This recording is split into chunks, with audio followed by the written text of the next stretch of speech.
আসসালামু আলাইকুম। সকালবেলা এসেছি চায়নাবাদে। এখানে অনেকগুলো লোক আছে বলে চৌধুরীদের নৌকা। চৌধুরীরা এখানে তাদের মূলত কাজ হলো পুরা নদীতে নেমে তারা নদীতে নৌকা নিয়ে পুরো সব জায়গায় ঘুরে ঘুরে মাছ মারে। তারা এখানে রাত্রে থাকেও এমনকি। দেখেন তাদের নৌকাগুলো আমাদের সচরাচর সব নৌকার থেকে ভিন্ন। আমার ছেলেও নৌকা উঠেছে। দেখেন নৌকাগুলো সারিবদ্ধ করে রেখে দিয়েছে। তারা এখান থেকে মাছ মেরে শহরের বিভিন্ন প্রান্তে মাছগুলো ছড়িয়ে দেয় এবং পাইকাররা এসে নিয়ে যায়। এমনকি যারা সকালে হাঁটতে আসে তারাও মাছগুলো কিনে নিয়ে যায়। মাছগুলো মূলত হয় আমাদের যমুনা নদীর অরিজিনাল পিওর মাছ।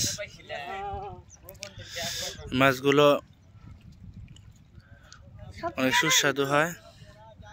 দেখেন চৌধুরীদের নৌকা কিভাবে সারিবদ্ধ করে রেখে দেয়।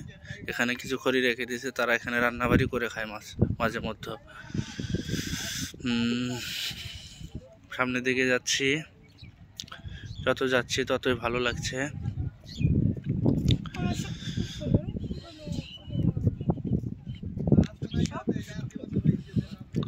চারিদিকটা অনেক সুন্দর।